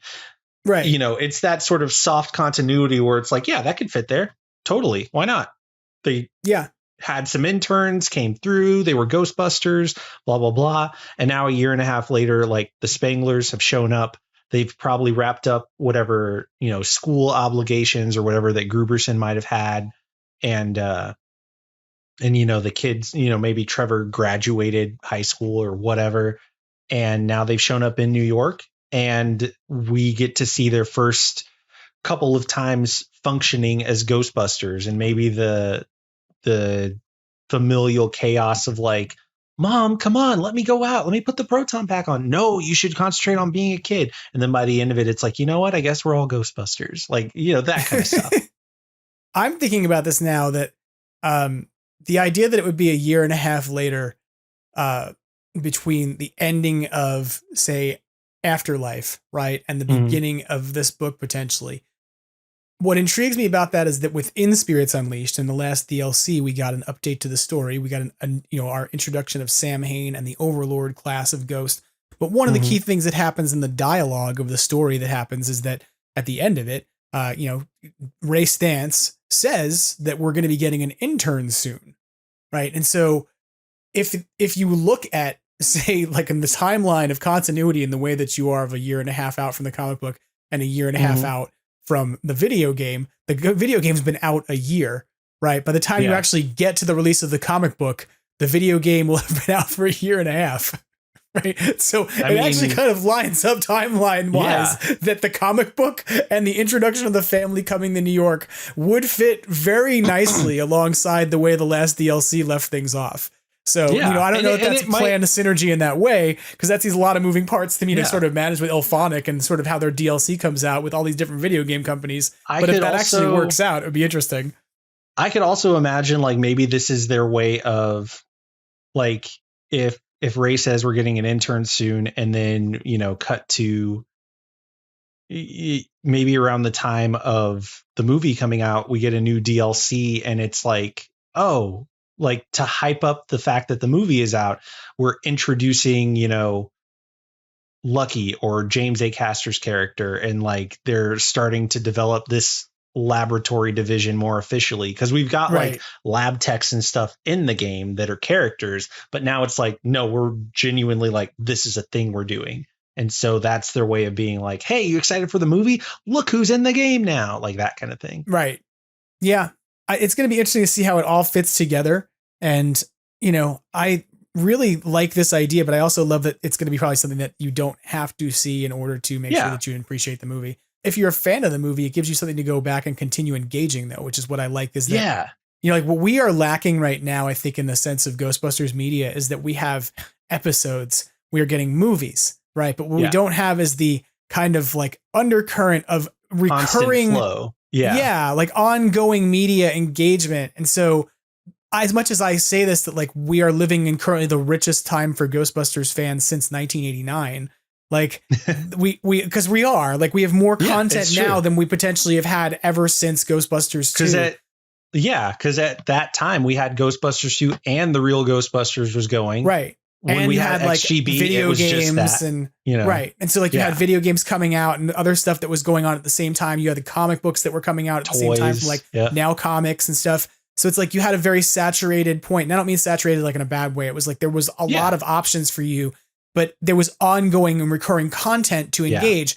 And right now, what we don't have is that. We have like, here's a series of movies and the promise of a potential animated series and a potential animated film that we've yet to kind of see much executed on. So to me, I'm kind of excited that people who walk out of the theater and are like compelled by these characters will have something else to turn to. Yeah. They like, if they are, wow, we really got to see what, Phoebe and Trevor and like that dynamic is like as Ghostbusters. Yeah. And I want to read more of those stories. There's something to go to after that movie ends for the next 3 months. There's something that gives them more of the stories of those characters with the comic. And then there's also something that's like, and if you want to be a Ghostbuster, come over to Spirits Unleashed. Right.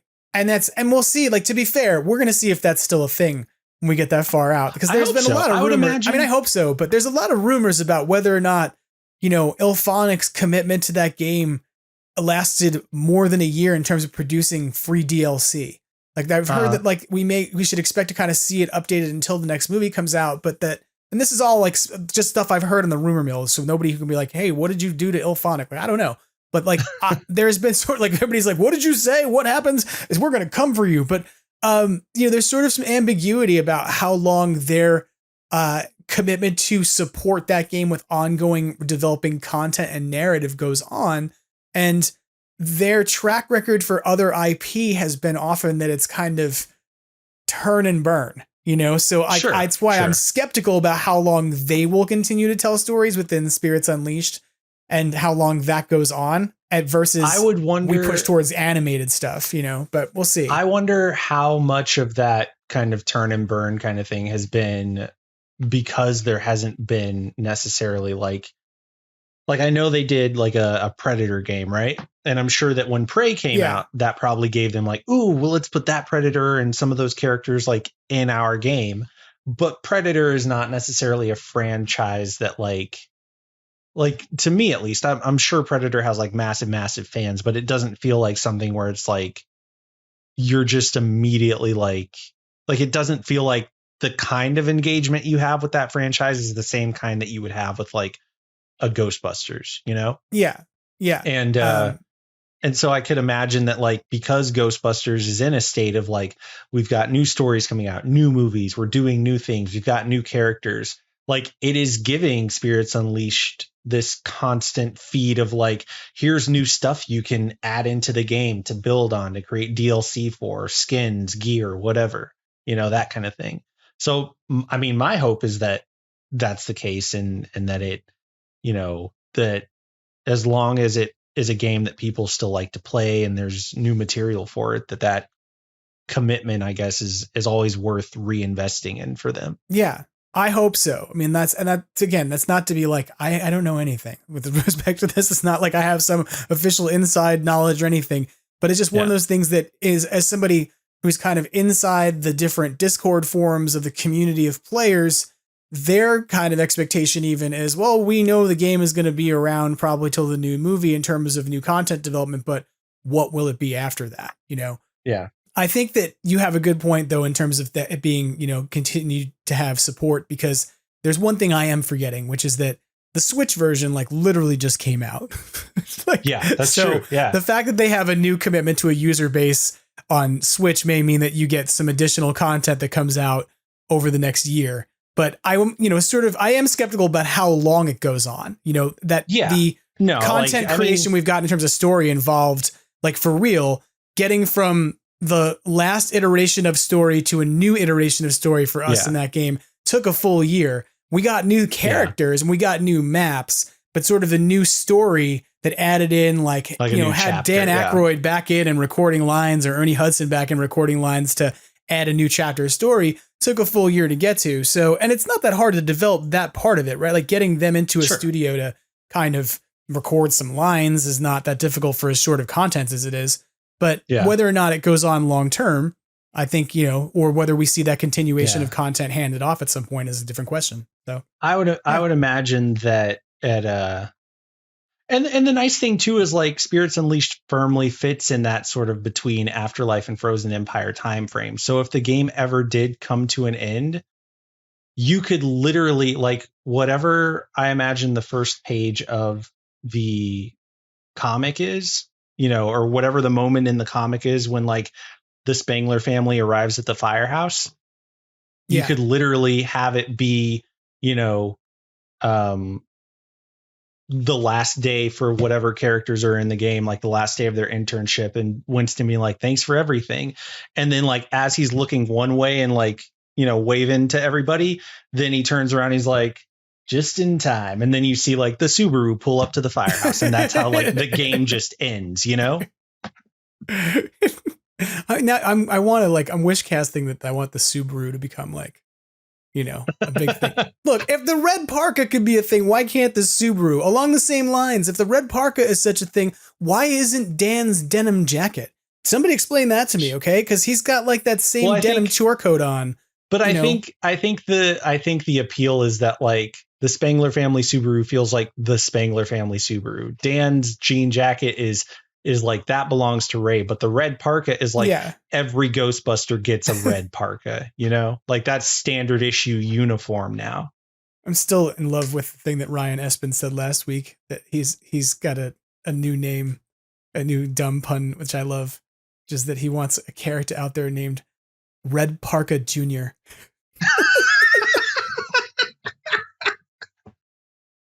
Oh my gosh. And so I'm pretty sure that a listener of this podcast has appropriated that joke and put it on there as their handle on social media now. I saw it. Somebody was using it and I was like, you lifted that. And if you're listening out there, that's amazing. Make sure you give that credit to Ryan Espen, because that was his joke and it's a good joke.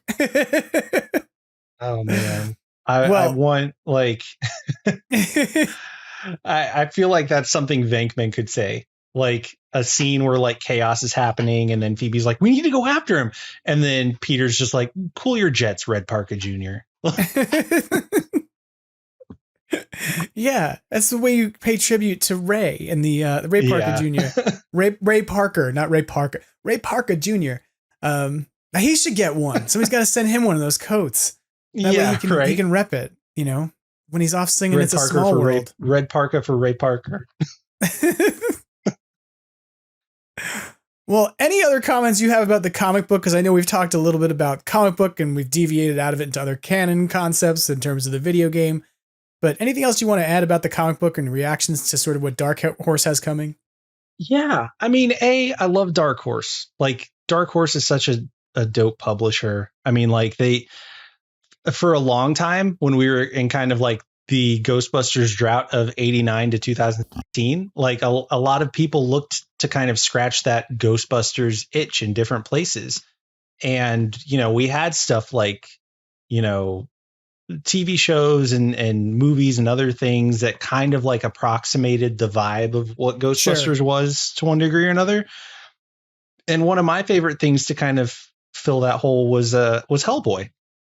Like whether it was the movies, the comics, any of it, like it's a team of, just blue collar people whose job it is to like gear up and go out and fight demons and monsters and ghosts all the time. And that very much like filled that Ghostbusters, gap in my life as much as it could. And so the fact that they have kind of, he's one of like their flagship characters, the BPRD and Hellboy and all that kind of stuff. And I think that, Dark Horse is a great home for Ghostbusters, and I'm excited, and I hope that they do a whole lot more with it. I love the idea of doing these kind of like little mini series, whether it's 4 issues, 6 issues, limited series, 12 issues or under, whatever. Like I kind of love the idea of doing that, or maybe even, dipping into stuff like original graphic novels where you've just got like a whole 120 page, whatever story in one go,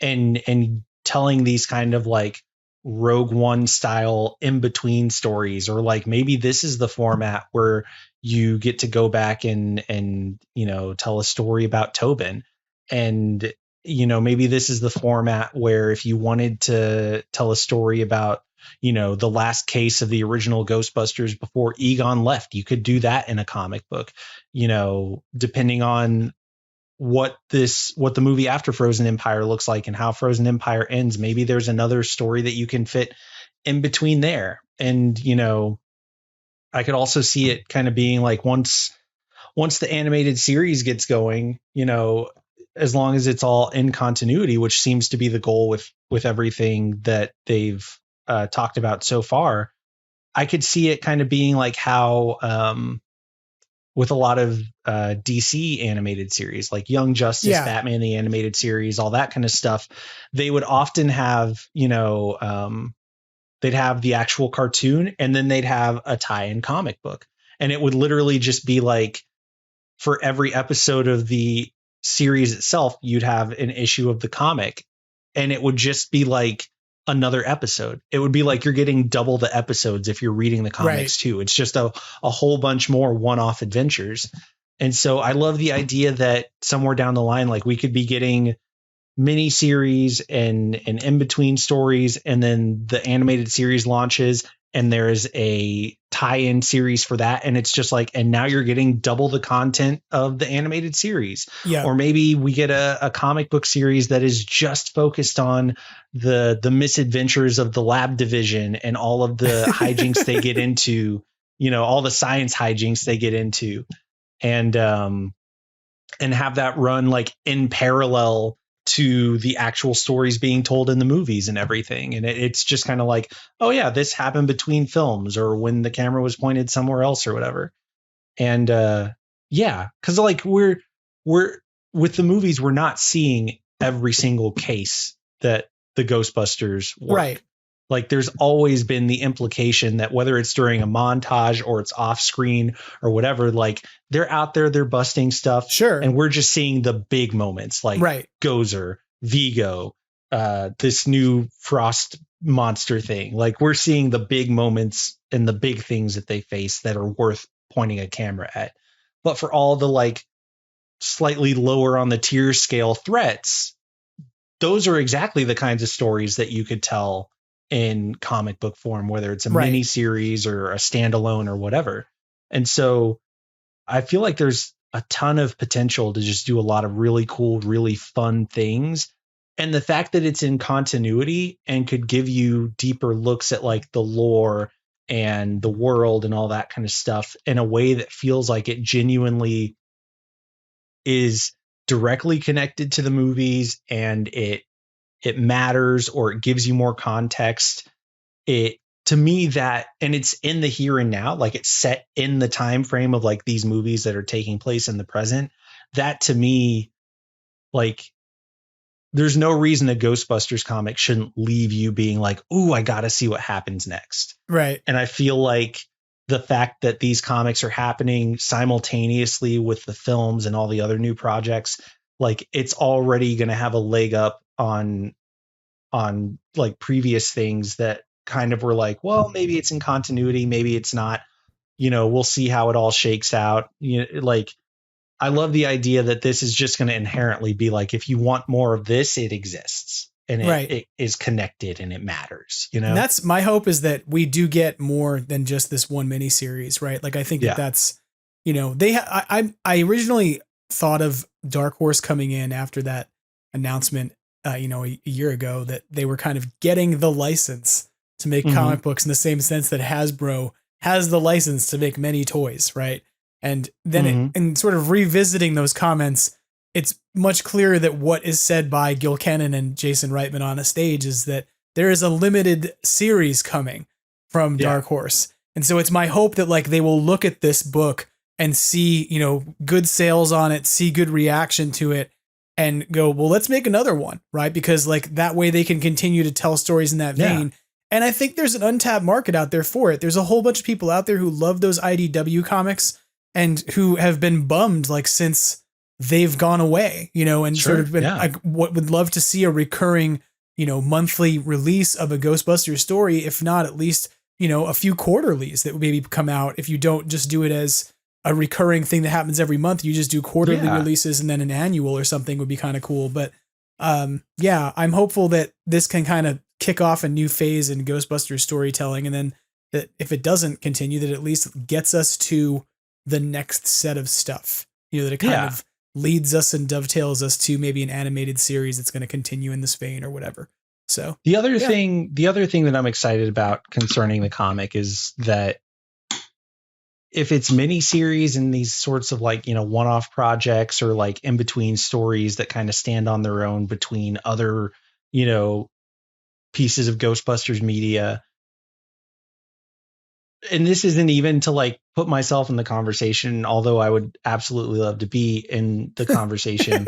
But like, I love, like, one of my favorite things is like just going on social media or like random places and just searching Ghostbusters and seeing like other artists' interpretations of Ghostbusters. That's really cool to me. I love seeing different creators put their spin on this thing and bringing their own style and flavor to it and how they interpret it.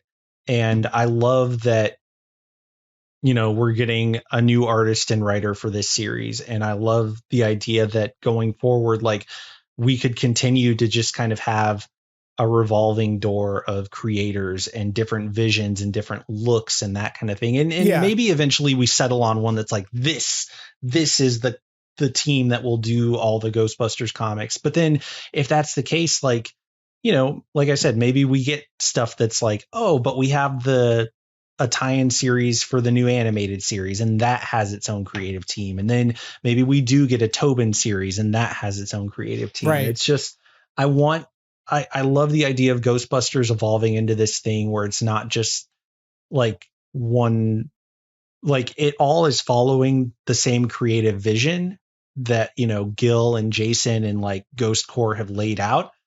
But as long as like everybody's following that path, it's like, let's get different styles and different voices in here. Let's get, I love the idea that eventually we get to a point where we are telling stories about different Ghostbusters offices and stations and teams being established at different areas in the US or different areas around the world. And maybe we get a creative team that is brought in to tell like a story about a Los Angeles Ghostbusters squad or like a Texas one or whatever. I mean, and we're getting a little bit of that in Japan and the UK.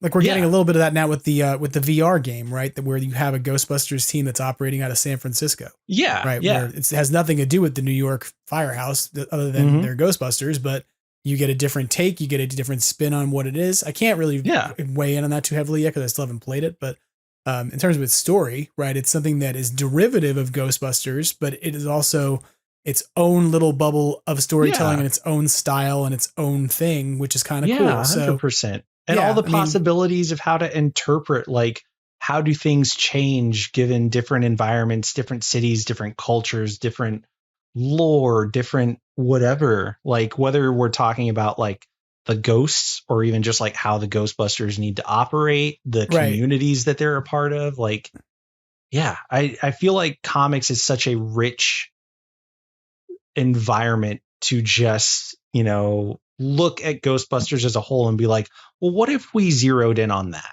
What is there that we can play with? Yeah. No, I think that there's a lot of potential here, and I'm hopeful that we'll see more comics beyond the miniseries, but the miniseries excites me, and I'm glad we got to talk a bit about, you know, what that means and what it will lead out to. I want to remind folks before we wrap things up, that they should go out and grab your print, your Frozen Empire print, because it is gorgeous and it is amazing. And even Kumail Nanjiani said so. And if you want to be cool and you want to be cool like Kumail, then you got to go get one of these. I don't know that Kumail got one, but you get the point.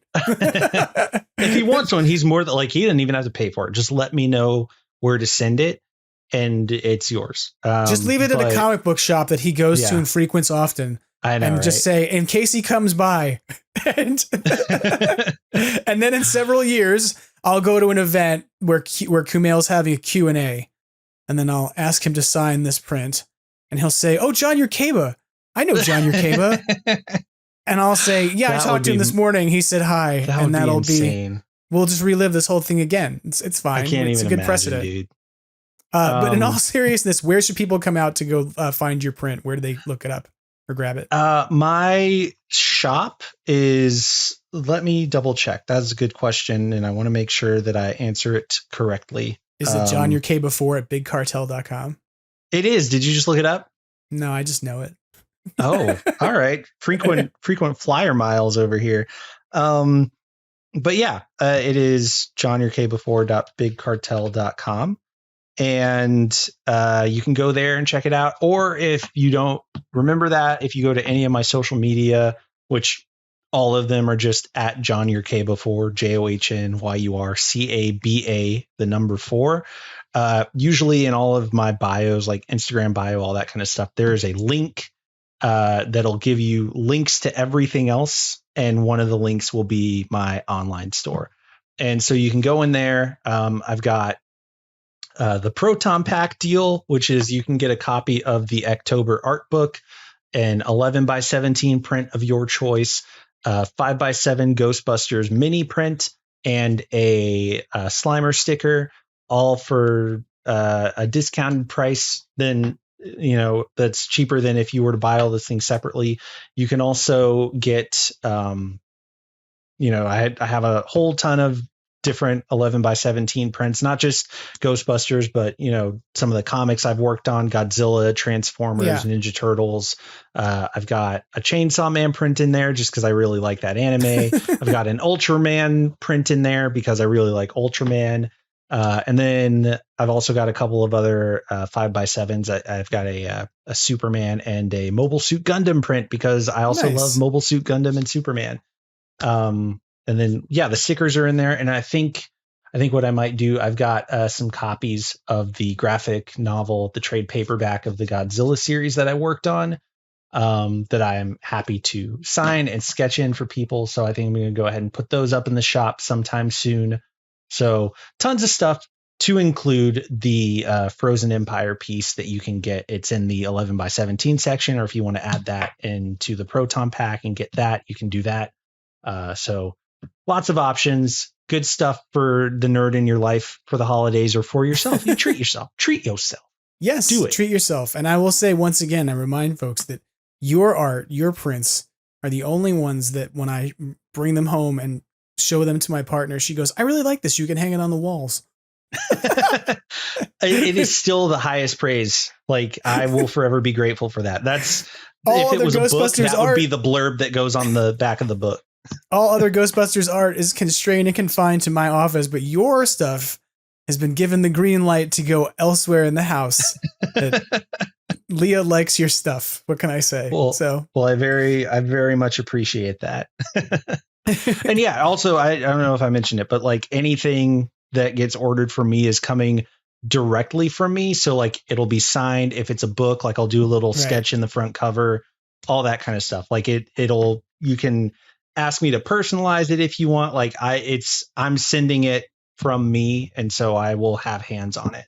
Nice. Yep. So every package is hand delivered and hand cared and, all those things. Not that you're going to hand deliver it. That would be weird. You're just driving around the country for the rest of the year. Yeah. Yeah, I got to go to Nebraska. Somebody out in Lincoln, Can you please Nebraska. take this? Sorry, I left it on your porch. I had to be in Connecticut by this afternoon. Sorry.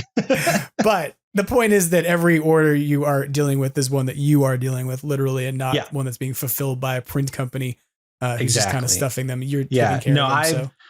I've done stuff through print companies before, and it's no shade against them, but I like knowing that like I've sought out, a printer that I really like the quality of the print, that I get to have a moment of like signing it. And like, that's kind of my way of like saying thank you for everything. And, it's a little moment of like being able to personally be like, hey, this is from me to you. I really appreciate it. Yeah. And it's something I think that as a person who has, bought some of your prints over the years and enjoyed your art, like there's a personal touch to that as opposed to just getting a print and that you could have printed on demand. So, well, I appreciate you and I appreciate your art, and I'm thrilled about your new print, which everybody should go out and order and definitely pick up. And then while you're there, pick up like 5 other things and help John get rich for the holiday season so that he can afford his new lifestyle hanging out with Kumail Nanjiani. Man, gosh, he's got expensive taste. No, I don't know. He might be the most low-key dude ever. That's totally cool. It's very true. I'm just kidding. But yeah. No, I mean, buy what you can. That's all I'm going to say. I appreciate every purchase. It really means a lot to me. Artists are, and this isn't even for my sake. Like if there's an artist that you like, like, let them know you like them. Like it can be incredibly fulfilling just to like sit here and draw. But when we have those moments of like, hey, somebody bought a thing, somebody said something nice on social media, someone reached out and said that they really appreciate what I do, or that they love my work or whatever. Like those are the moments, especially, when you buy something that it's kind of like, hey, this is a thing that people appreciate and I can continue to do it. So, I mean, it's a weird thing to consider it, but it's like, for other forms of media, there's a reviews section with the ability to write comments and like post little thumbs up things. But for artists who are running their own space of commerce, it's like, what do you do with that? You don't have that same thing going on. So it's such a tricky thing. Cause like, I hate talking about it. Like I hate talking about the business aspect of it because I just love drawing itself so much, but it's important. And it's, it's a thing that is worth talking about. But in all seriousness, like one of the coolest moments, that I've ever, not coolest moments necessarily, but like one of the things that I really loved about kind of like the Afterlife era was, I did that print for the Yes Have Some party the night before the premiere. And after I got home, it was just really cool to see, like, as everybody else was kind of making their trip back home, wherever they came from, everybody, posting and tagging me in stories and stuff, saying like, finally got this super dope print that I got from John at the party framed, and it's up on my wall, and look at how cool it is. It hangs next to my proton pack or my signed poster or whatever. And all that kind of stuff. And it was just really cool, to have that kind of thing. And then, the moment with McKenna Grace on the red carpet where somebody else had brought their print to get signed as everybody was walking by. And then she called it out like, oh my gosh, I have one of these too. It's up in my hotel room. I love it. It's so cool. It's the first time anyone's ever drawn fan art of me. And then like, simultaneously everybody else who was there just pointed at me and was like, he did it. And I was like, hi.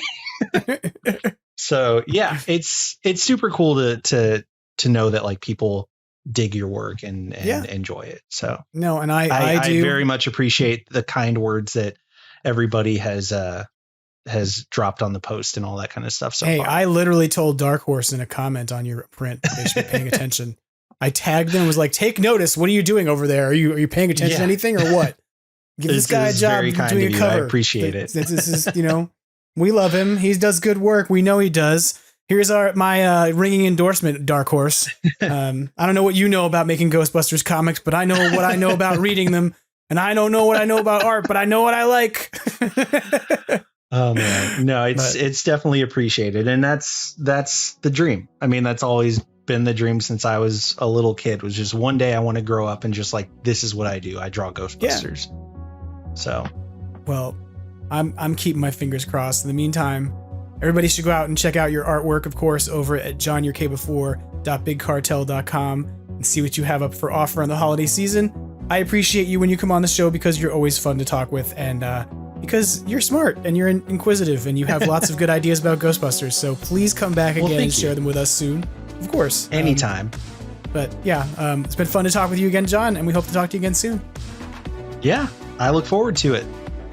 All right, take care. That about wraps things up for Extraplasm this week. I want to say one final thank you to John Yurcaba for coming on the show, for talking with us a bit about the Dark Horse Comics series, his recent art print, and everything else that we engaged in this week's episode.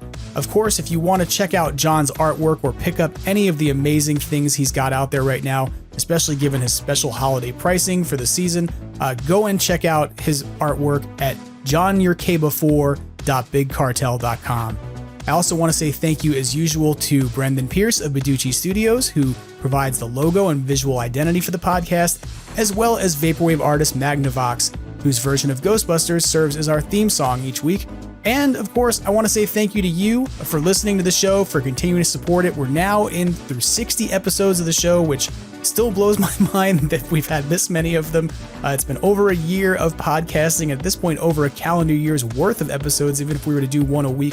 I'm so excited about what's going to be coming in the final weeks of this year, as well as we track into the new year and get closer and closer to Ghostbusters Frozen Empire and everything else beyond that we know is coming. If you have anything that you want to talk about with respect to that or anything else relating to Ghostbusters, you can of course reach out to me at extraplasmpodcast@gmail.com or via social media on Instagram and Twitter, rather X, at Extraplasm, or on Facebook or YouTube at Extraplasm Podcast. Don't be a stranger. I'm happy to hear from you, and it always excites me when folks have things they want to contribute or add or get out there on the show. And lastly, as we track into the holiday season, sometimes things get stressful, sometimes things get hard, but there's always a payoff and a reward for it when we all get to come together and celebrate. So remember, as you're out there, holiday shopping and trying to figure out how to hang Christmas lights off your house or whatever else you're doing right now that's driving you crazy, as Ernie Hudson says, Try to have fun and always keep on busting. Take care.